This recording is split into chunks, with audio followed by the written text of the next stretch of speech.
No va. Buen día, mi nombre es Juan José Riveros y en esta oportunidad estoy acompañado de, De Fabio Andrés Monroy Bustos. En este caso nos juntamos para explicarles un pequeño tema que se llama fuerzas magnéticas sobre un conductor en forma de espiral. Entonces, para explicarles este tema, vamos a hacerlo mediante un pequeño ejemplo, que es el siguiente. Vamos a tener un alambre con forma de semicircunferencia con una parte recta. Entonces, vamos a decir que en este caso la intensidad de corriente va a permanecer constante durante todo el circuito, de manera que va de izquierda a derecha. Y un campo magnético en sentido a las Y positivas o hacia el norte. Entonces, para hacer este ejemplo, podemos dividir esta forma en dos figuras, que va a ser esta parte recta y esta semicircunferencia. Entonces, podemos hacerlo, decir que esta primera parte que va a ser la recta, va a tener la siguiente fórmula, que nos dice que la fuerza magnética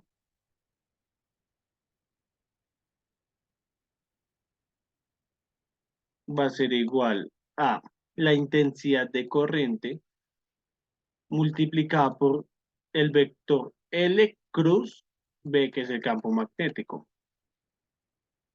Entonces, esto podemos decir que la fuerza magnética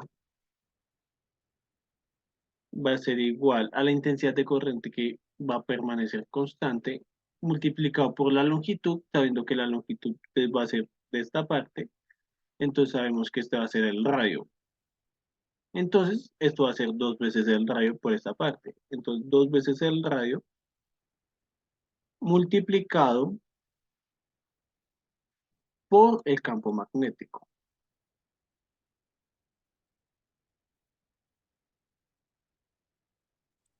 bueno, pero al momento de referirnos en el segundo caso, que sería la parte de la circunferencia, este segundo caso, cuando tenemos la superficie descubierta, tenemos que aplicar el diferencial, se podría decir, el diferencial de la ecuación, que en este caso sería el diferencial para la fuerza como para la longitud, debido a que pues, vamos a tomar una parte de toda la diferencia de la que tenemos. Pero para eso es necesario explicar de dónde sale el diferencial de longitud. Entonces, colocamos aquí en el gráfico el centro donde toma el radio, el ángulo que se forma y el vector del diferencial de longitud. Entonces, el diferencial de longitud, en este caso, es un vector que va en dirección de la corriente. Y como veníamos hablando, la corriente en este caso va hacia el lado eh, en contra de la manecillas del reloj. Entonces, en ese mismo sentido va a ir el vector de la longitud. Eh, Posteriormente, ahora pasamos a verificar la perpendicularidad entre las líneas, es decir, que en este caso, pues la horizontal es perpendicular al campo magnético, como venía hablando un poco Fabio anteriormente, el campo va hacia en una dirección vertical y la horizontal, entonces forman directamente un ángulo de 90 grados. Y la línea del radio, que tiene que ser perpendicular a la tangente, si se dan de cuenta. Entonces, este ángulo teta será igual a este ángulo que se formará entre el radio y el diferencial de longitud. Bueno, ahora posteriormente pasamos a la ecuación. Entonces, veníamos hablando que para cuando es una circunferencia o una curva, tenemos que hacer el diferencial de la fuerza, que va a ser igual a la intensidad de corriente por el vector del diferencial de longitud, producto cruz con el campo magnético.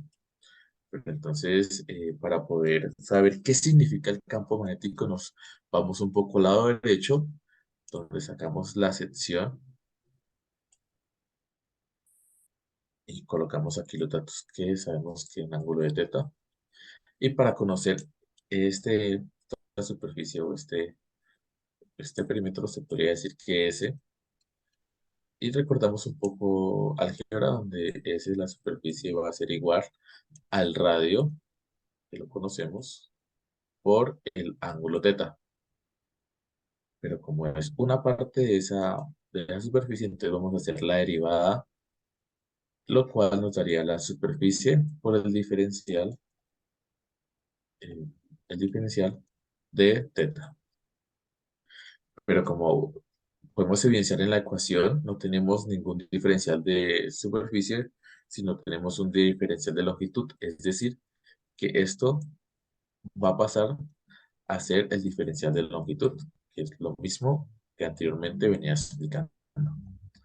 Bueno, ahora para esto también, como es un producto cruz, volvemos un poco a la ecuación, entonces recordar que el diferencial de la fuerza magnética es igual a la corriente, intensidad corriente, sacamos la magnitud del diferencial de longitud por la magnitud del campo magnético. Y debido a esto, pues sacamos el seno del ángulo que se forman entre ellos. Y reemplazamos nuestra ecuación, que en este caso sería la intensidad por el diferencial de L, que era radio por teta, por el campo magnético y por el seno del ángulo teta. Listo, continuando con esta explicación de mi compañero, podemos hacer el siguiente paso, sacándole la integral a ambas partes de la igualdad. Entonces, la primera parte de la igualdad nos va a quedar diciendo que la integral de F del campo magnético va a ser igual a la intensidad de corriente, que va a ser una constante. Entonces, la podemos sacar con el radio junto con el campo magnético, quedándonos que la integral va a ser seno de teta de teta.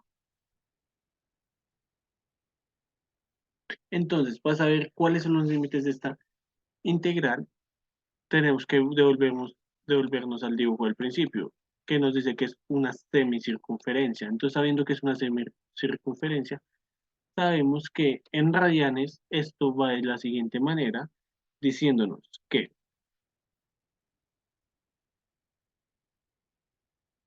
diciéndonos que en esta parte de acá va a comenzar un cero, aquí pi medios, aquí pi, aquí 3 medios de pi, y por último, cuando da la vuelta completa, 2pi. Entonces, como nos estás diciendo que es solo media circunferencia, lo vamos a tomar de 0 a pi. Entonces, estos van a ser nuestros límites de la integral. Ya resolviendo esta integral, nos va a quedar que la, la integral de dfb, entonces esto nos da que la fuerza magnética es igual a la intensidad de corriente multiplicada por el radio, multiplicada por el campo magnético, multiplicado, entonces la integral del seno de teta es igual al menos coseno de teta, evaluada entre 0 y pi. Evaluando este coseno nos quedaría que menos coseno de teta, menos coseno de pi, más el coseno de 0. Entonces, esto nos daría, sabiendo que el coseno de pi es -1, pero multiplicado por este -1 que tenemos aquí, nos daría positivo, entonces nos daría 1 más el coseno de 0, que es 1. Entonces, nos daría por último que la fuerza magnética es igual a la intensidad de corriente multiplicada por el radio multiplicada por el campo magnético por 2. Entonces, ahora ya teniendo estas bases, podemos responder una de las siguientes preguntas que son una de las más comunes. En este caso las tenemos aquí. Bueno, la primera pregunta que es muy común frente a este tema, pues, ¿cuáles son los límites de integración? Pues como venía hablando un poco Fabio, todo depende de la circunferencia con la que encontremos. Si nos encontramos con una circunferencia, pues obviamente será tomado desde 0 hasta pi, y creo que es lo más común que podemos encontrar, pero puede encontrar la excepción de encontrarnos un cuarto de circunferencia, entonces se tomará desde 0 hasta pi medios. Entonces, la siguiente pregunta nos dice, ¿qué pasaría si la intensidad de corriente comenzara a variar? Nosotros sabemos que la intensidad de corriente es directamente proporcional al campo magnético o viceversa. Entonces, si la intensidad de corriente comenzara a variar, el campo magnético muy probablemente también comenzaría a variar, haciendo que la fuerza magnética también comenzaría a variar. Si la intensidad de corriente disminuye, el campo magnético disminuiría. Pero si aumenta la intensidad de corriente, la fuerza magnética aumentaría. Otra pregunta también que vamos a encontrar, si el alambre es muy grueso, que podemos evidenciar en algunos casos, ¿qué radio se tomaría, el exterior o el interior?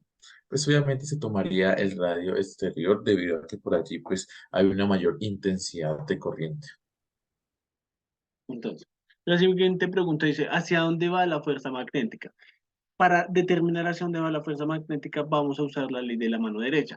Entonces, en este caso, en la primera parte, nos dice que que la intensidad de corriente va hacia la derecha y el campo magnético va hacia arriba, dándonos que la intensidad de corriente la vamos a usar con el dedo gordo y el campo magnético lo vamos a usar hacia la palma, hacia donde nos queda la dirección de la corriente. Y hacia donde nos dé nuestra palma es hacia donde irá la fuerza magnética. En este caso, nos dice que para este primer tramo, la fuerza magnética nos da hacia afuera, porque la intensidad de corriente va de izquierda a derecha, como que lo podemos apreciar, y el campo magnético hacia arriba. Entonces nos está diciendo que está saliendo. Y esto es representado con un punto. En el segundo caso, nos dice que la fuerza magnética, en el segundo caso, nos dice que la fuerza magnética va en esta dirección, o sea, va en esta dirección y el campo magnético sigue yendo hacia arriba. Esta va a ser la intensidad. Igualmente, entonces, dice que nuestra fuerza magnética está entrando. Entonces, esto lo podemos representar con una X.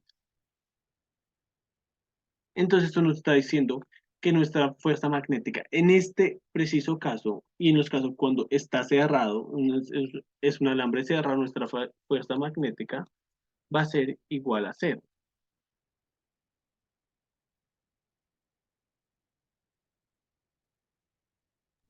Continuando con las preguntas, realmente la última pregunta que vamos a evidenciar es ¿qué significa que la fuerza sea negativa? En caso de un posible ejemplo, que el resultado calculado y después de hallar la integral y todo, pues se puede decir que es una carga negativa. Más que todo se podría, en un caso extremo se podría decir eso. Creo que respondiendo a esas preguntas y también ha hablado un poco sobre cómo se maneja y cómo se entienden las fuerzas magnéticas, espero que haya quedado bastante claro y haber solucionado dudas o inquietudes que de pronto tenían frente al tema. Espero que esa información les sirviera bastante y nos vemos en la próxima. Hasta luego.